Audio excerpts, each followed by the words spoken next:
On August 12, 2021, two police officers in Moab, Utah had 77 minutes with Gabby Petito and Brian Laundrie.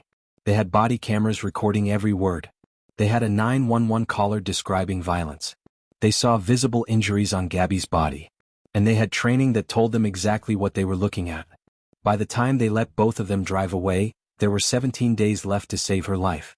This is the story of how a traffic stop became a case study in systemic failure, and why the same gaps still exist in police departments across the country. This is the hidden complex. Gabby Petito was 22 years old when she and her fiancé, Brian Laundrie, set out on a cross-country van life trip in July 2021.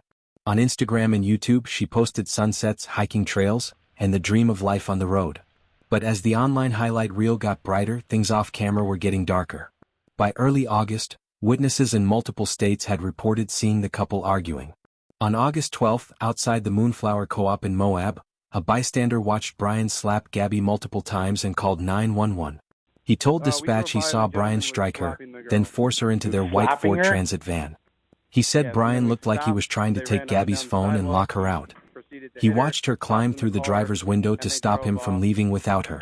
Minutes later, Moab City Police pulled that same van over near Arches National Park. What happened in the next 77 minutes would be replayed and analyzed by investigators, domestic violence experts, and the FBI. Because 17 days after that traffic stop, Gabby's body was found in Wyoming's Bridger-Teton National Forest. Almost every warning sign had been there from the beginning. At 4:38 p.m., Officer Eric Pratt spotted the van driving erratically near the park entrance. Brian was speeding, around 45 in a 15-mile-per-hour zone, and hit a curb hard enough to jolt the vehicle. Pratt initiated the stop. When he approached the van, Gabby was visibly distraught, crying, hyperventilating, with fresh scratches on her face and arm. Brian appeared calm, cooperative, even a little chatty. A few minutes later, Officer Daniel Robbins arrived as backup. For the next hour and 17 minutes, the officers interviewed the couple separately, reviewed the 911 call notes, and made a decision that would define the case. They categorized what they were seeing as a mental health crisis, not domestic violence. They separated the couple for one night, Brian to a hotel, Gabby to the van. No arrests. No citations. No formal domestic violence case. No documented follow-up. At 5:55 p.m., both vehicles drove away in opposite directions. To understand how many chances were missed, we have to look at what the officers already knew before they made that call. The 911 caller, Christopher, had given dispatch a vivid account. He said he saw Brian slapping Gabby multiple times. He saw Brian trying to take her phone and keep her out of the van. He saw her climb through the window to stop him from leaving her behind. That description is not vague. It doesn't sound like mutual shoving or a misunderstanding. It sounds like one person using force and control to dominate another. But neither officer obtained a statement directly from Christopher. They never spoke to him. They relied on brief dispatch notes instead of a full witness account. They didn't verify his description against what Gabby and Brian said. They didn't document his contact information in their reports. This wasn't a paperwork error. It was the first systemic failure. A breakdown in basic witness protocol that shaped everything that followed. Because when you skip witness testimony in a domestic violence call, you're building your entire assessment on what the suspect and the victim tell you.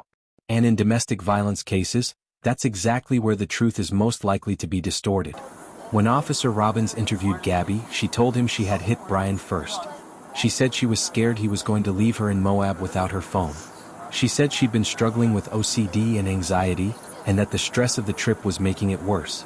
Over and over, she took responsibility for the argument and the physical contact. In his report, Robbins wrote that Gabby was the primary aggressor. He described her as confused and emotional, and described Brian as logical and composed. Under Utah law, labeling someone the primary aggressor usually points toward a citation or arrest. Instead, Robbins decided to separate them for the night and let them both go. Here's the hidden psychological complexity in that moment. On the surface, it looks like a young woman melting down and admitting she's the problem. But through the lens of domestic violence research, what you're seeing is a textbook pattern. Victims often minimize abuse. They blame themselves. They even claim to be the aggressor in front of authorities, not because they enjoy taking the blame, but because they're terrified of what will happen if their partner is punished or embarrassed. Gabby told officers she was afraid Brian would leave her. She had no phone in her possession, unstable access to money, and no easy way to get home. She was nearly 900 miles from her family in New York on the other side of the country, living out of a van that Brian controlled. Psychologist Lenore Walker, who pioneered the concept of battered woman syndrome, documented this exact pattern. Victims in controlling relationships sometimes confess to being the problem to de-escalate the situation, to protect their abuser, or to avoid being abandoned. They fear retaliation and isolation more than they fear arrest. Utah's domestic violence training materials recognize this. They explicitly tell officers, the primary aggressor is not automatically the person who hit first. You look at the history of violence, the severity of injuries, and whether one person might be acting in self-defense. On that roadside in Moab, Gabby had fresh visible injuries.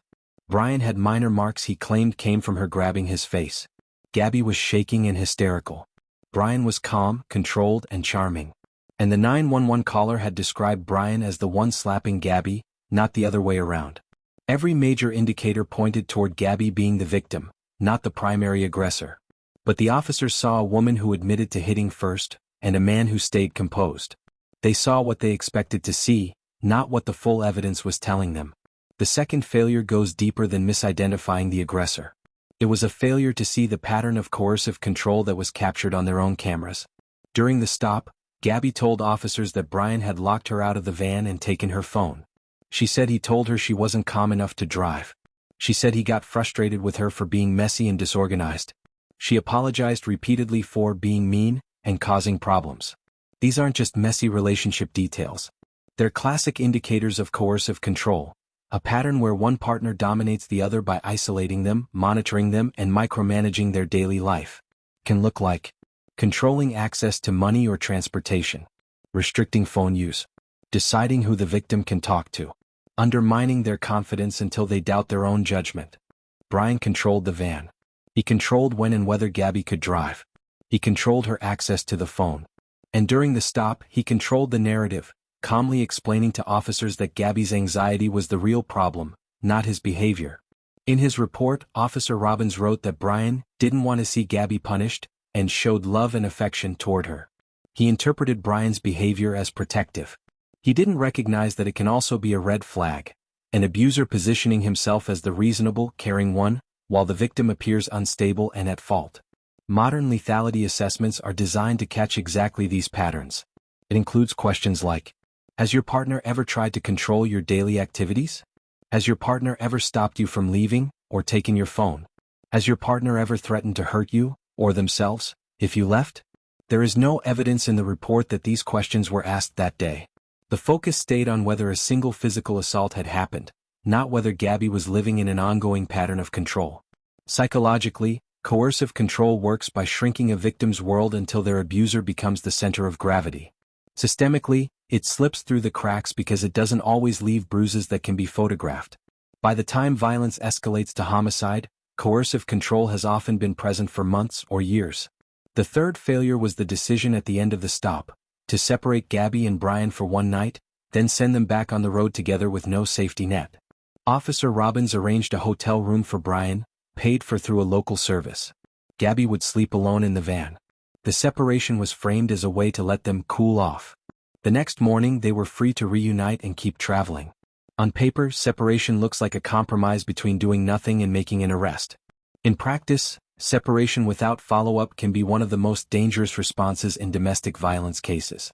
Advocates and frontline research consistently show that the hours and days after a domestic violence incident are often the most volatile. Abusers may feel humiliated or afraid of losing control. Victims may feel guilty, isolated, or financially trapped, and go right back to their abuser without any plan for safety. Utah law requires officers to provide victims with information about shelters, hotlines, and legal services. Protocols recommend follow-up contact in domestic violence cases, especially when there are signs of ongoing risk.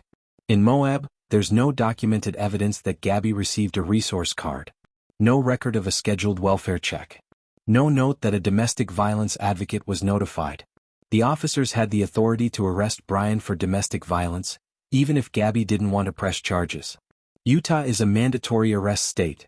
If officers have probable cause that domestic violence occurred, they are required to act. A 911 caller describing one partner slapping the other multiple times is probable cause. They chose not to use that authority. From a psychological perspective, that left Gabby alone in a van, far from home, likely feeling guilty, ashamed, and still emotionally bound to the same person who controlled her access to transportation and communication. From a systems perspective, it meant the case effectively disappeared the moment the patrol car drove away. 17 days later, on August 27, Gabby's family would report her missing after losing contact. On September 1, Brian drove back to his parents' home in Florida, alone in Gabby's van. On September 19, investigators found Gabby's body in a remote area of Bridger-Teton National Forest.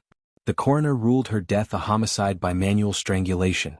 Brian Laundrie later disappeared into a Florida nature reserve. His remains were found on October 20. Nearby, investigators recovered a notebook in which he claimed responsibility for Gabby's death. In the aftermath, the Moab City Police Department commissioned an outside review. A captain with extensive domestic violence experience examined the bodycam footage and reports. His conclusions were blunt. The officers failed to apply Utah law correctly, failed to recognize key domestic violence indicators, and failed to take steps that could have better protected Gabby Petito. He also made 7 recommendations. 3 of them exposed the systemic gaps that turned a preventable intervention into a missed opportunity, and point toward what needs to change. The first reform is simple.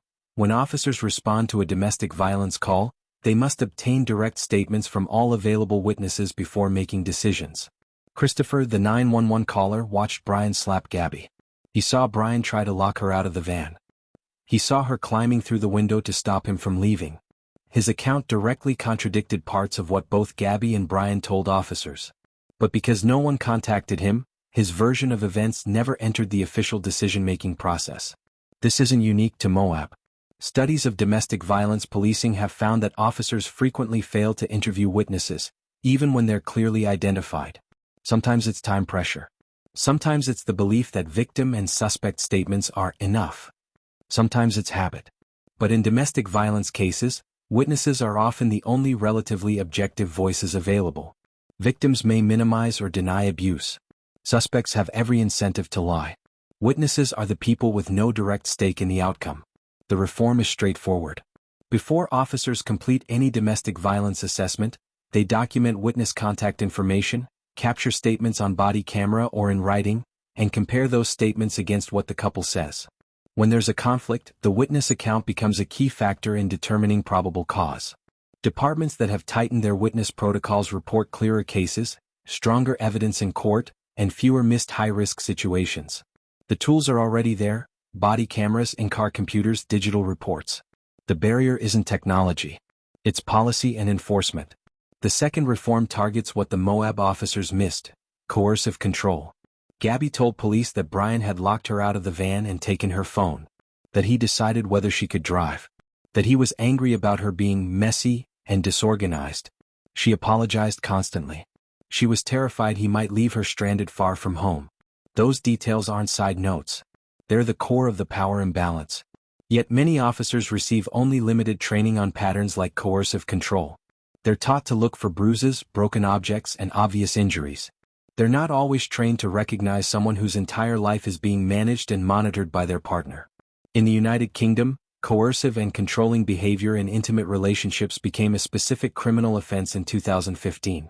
Lawmakers were influenced by research showing that patterns of control, restricting freedom, isolating victims, dominating finances and communication, showed up again and again in domestic homicide cases, even when physical assaults hadn't been reported before. Utah's own lethality tools include questions about control behaviors. But during the Moab stop, those questions were never clearly used. The reform has 2 parts. First, all patrol officers receive regular, updated training on coercive control: what it looks like, how victims often present, and why a calm, articulate partner can still be the primary aggressor.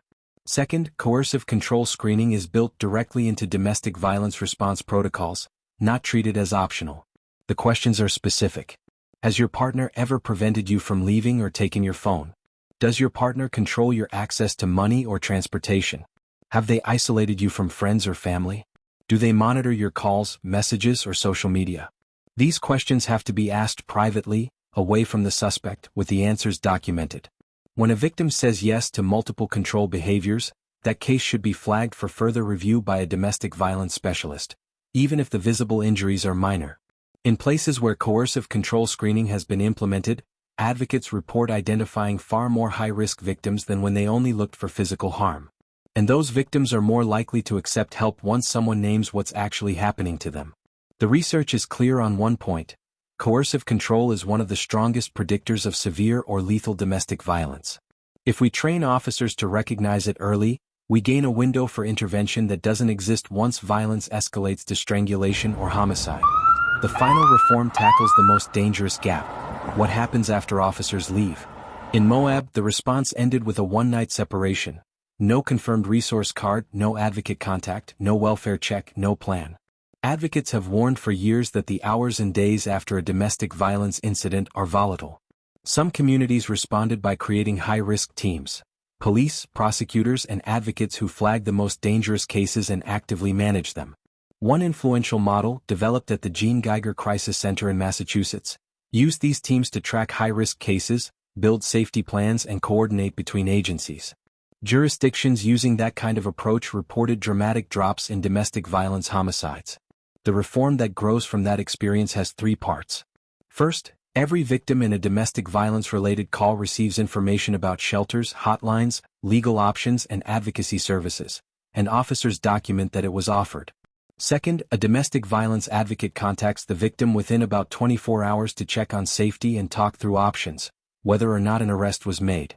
Third, when high-risk indicators are present, like strangulation attempts, threats to kill, access to weapons, or clear patterns of coercive control, law enforcement schedules a welfare check or structured follow-up within the next day or two. The cost is modest: phone calls, some officer time, coordination with existing advocacy programs. The benefit is measured in how many victims don't disappear from the system between the first 911 call and the next. Gabby Petito needed someone to call her the next day and ask, "Are you safe? Do you want help?" She needed someone to make it clear that locking her out of the van, taking her phone, and controlling the entire trip were not her fault, and not just normal relationship problems. 77 minutes. That's how long two officers had with Gabby and Brian that day in Moab. They had training. They had protocols. They had every warning sign recorded on body camera footage. The failure here wasn't just two officers making bad calls. It was a system that treated witness statements as optional, treated coercive control as background noise, and treated separation as a finish line instead of a starting point. Both individual and systemic psychology matter. Brian Laundrie's need for control, Gabby's self-blame, the officer's instinct to trust the comm party, and also what departments prioritize, which protocols they enforce, and what kinds of risk they're trained to see or ignore. If you want to see reforms like this in your own community, you don't have to wait for another headline. You can contact your local police department and ask 3 questions. Do your domestic violence policies require officers to interview witnesses? Do they screen for coercive control? Do victims receive follow-up contact, like welfare checks or advocate calls, after a domestic violence call? Those questions matter because somewhere, right now, another high-risk traffic stop is happening. Another victim is apologizing on the side of the road. And another department has a chance to either repeat these failures or break the pattern. This is the hidden complex. If this helped you see not just who failed Gabby Petito, but how the system failed her, share which part of this 77-minute stop shocked you most in the comments. And if you want more breakdowns where we dissect both the human psychology and the systems that enable violence, subscribe for more.